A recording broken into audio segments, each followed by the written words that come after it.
Hello and welcome to Natna News Stream, bringing you the latest developments from Eritrea, Africa and around the world, keeping you informed and connected to the truth. These are today's headlines. Eritrea-Turkish relations strengthened. Diaspora nationals in diplomatic engagements. Sudanese army gains ground in Khartoum. School fire in Nigeria kills 17 children. Democratic Republic of Congo court issues arrest warrant for rebel leader. Tigray faces political tensions and conflict risks. U.S. pressures Egypt over Gaza displacement plan. U.S. imposes first Iran sanctions under Trump.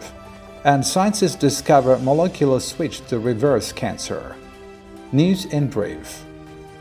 The Turkish ambassador to Eritrea, Ambassador Kakasakali, has held discussions with senior Eritrean officials on strengthening diplomatic ties and regional cooperation.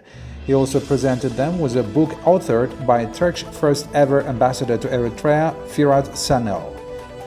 Additionally, the ambassador has been actively engaging with UN agencies and organizations to explore ways of enhancing collaboration in Eritrea's development efforts towards the Sustainable Development Goals.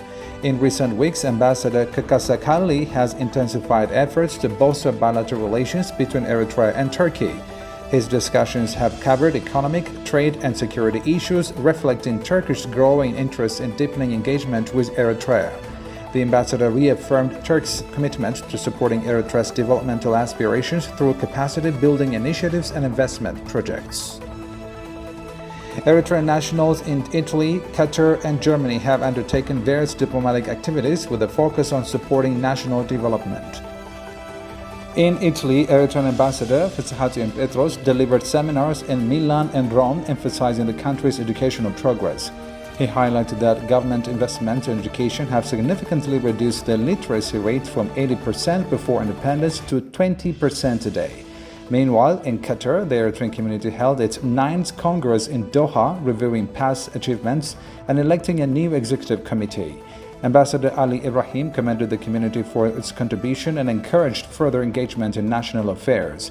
In Germany, Eritrean women gathered in Frankfurt to commemorate the 45th anniversary of the National Union of Eritrean Women, celebrating its role in empowering women.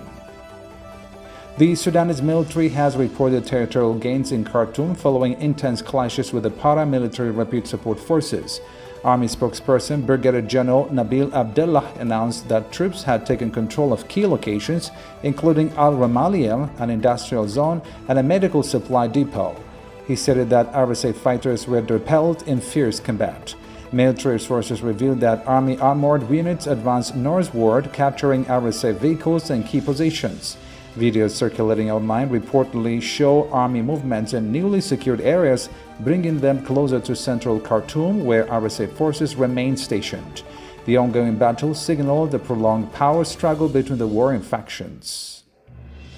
At least 17 children have lost their lives in a devastating fire in an Islamic school in Zamfara State, Nigeria.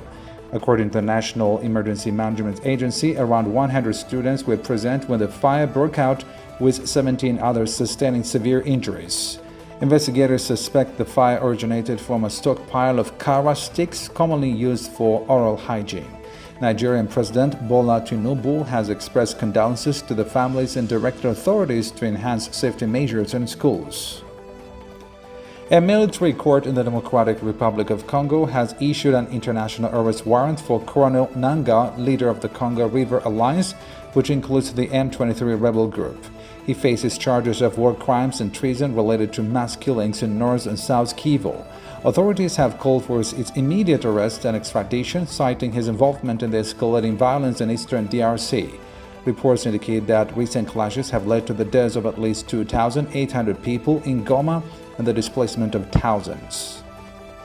Political divisions within the Tigray People's Liberation Front in Ethiopia are raising fears of renewed conflict in Ethiopia's Tigray region.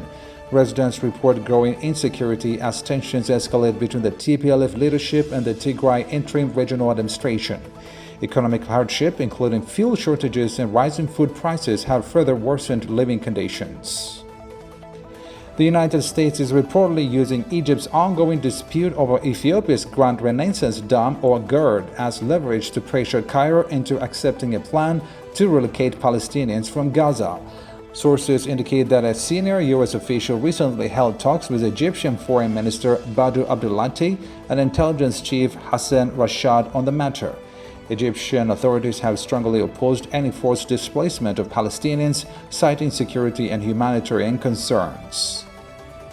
The United States has reintroduced sanctions against Iran, marking the first such measure since Donald Trump's return to the White House.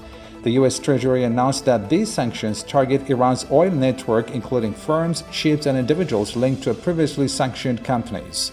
The administration emphasized that the move aims to disrupt Iran's funding for its nuclear program, ballistic missile production, and regionally proxy groups.